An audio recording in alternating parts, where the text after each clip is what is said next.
សួស្តីបងបងថ្ងៃហ្នឹងមកបង្ហាញកីឡាករ5គ្រាប់ទៀតដោយសារមានបងបងក៏សួរច្រើនតែវគ្គហ្នឹងគឺអស់ពេញអីខ្ញុំអត់តាន់ទេអញ្ចឹងតើខ្ញុំហើយអីចឹងនៅខ្ចីអញ្ចឹងយើងមកមើលកីឡាករទាំងអស់គ្នាសម្រាប់មួយគ្រាប់នេះគឺអែមខ្លាំងហ្មងគីឡូ31ឥឡូវថែបដាហើយស្អាតអានេះទុកជន់មេទុកឲ្យម្ចាស់ថែខ្លួនឯងអានេះស្អាតគីឡូ31ពេញល្មមនេះមុំខ្ញុំគីឡូ31ស្អាតខ្លាំងហ្មងនេះហើយវាយសាហាវពួកឯងខ្ញុំធ្លាប់ផុសឡាំបងប្រកាសជាឃើញឡាំវាអីខ្ញុំផុសឡាំរួចហើយសម្រាប់អាឆេះនេះបងប្អូនក៏សួរច្រើនគីឡូ33មន់នៅខ្ចីដែរទេឥឡូវកំពុងផ្ដាសាយហើយមន់ខ្ចីដែរតែគីឡូ33អីស្អាតអាឆេះផែននេះអែមហ្មងនេះពណ៌ឆេះគីឡូ33មន់ខ្ចីអញ្ចឹងបងឆ្លាញ់មួយណាអាចឆាតមកខ្ញុំបានណាគ្រាន់ថាមន់គឺនៅខ្ចីទេអញ្ចឹងភ្ជុំគឺអត់តាន់ទេ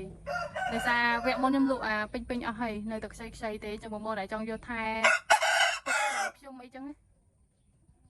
អស់ស្តុកហើយអាពេញនៅតែខ្ចីទេអញ្ចឹងបងឆ្លាញ់មួយណាអាចឆាតមកបានបាយដៃវិញមកហ្មង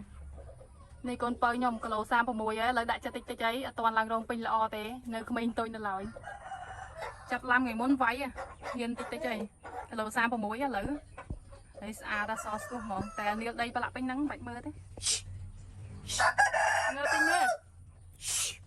នេះស្អាតតែមើលរៀងមើលផែនគេនេះគាត់ថាប្រឡាក់ដីអស់ហើយគីឡូ36បានមកឡាំហើយស្អាតដល់នេះទៅដាក់ចិត្តមិនទាន់ឡើងរោមពេញផងគីឡូ36បាត់ហើយសម្រាប់មួយគ្រាប់នេះក៏អែមដែរនេះគីឡូ34ណាតែបានមកឡាំទេមន់សិតតែខ្ចីទេតែគីឡូធំនេះគីឡូ34មន់ខ្ចីទេឡើងរោមមិនទាន់ពេញល្អទេគីឡូ34ណាបងមានឡាំបានមកឡាំថ្ងៃមុនវាយនេះគីឡូ34ស្អាតហ្មងចាំបងដែលចង់បានខ្ចីអីអាចមើលតាមខមមិនបានខ្ចីទេរៀងផែនដល់ហើយទៅបានមកឡាំគីឡូ34បាត់ហើយបើកឆាកឡើងនាលដីពេញហ្នឹងហ្មងនេះព្រោះអីគេស្វ័យលេងដីគេហ៎ព្រោះអីក្រុងគ្នាទៅក្នុងសុំហ៎ទៅពេលដាក់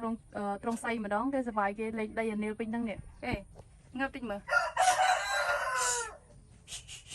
ងើបមើលរៀងតិចមើលចង់អត់ងើបទៀត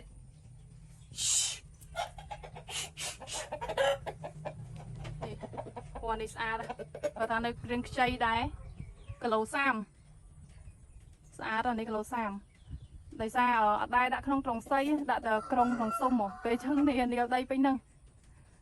តែមន់សើខ្ចីទេអស់ពេញជុលហើយសើខ្ចីទាំងអស់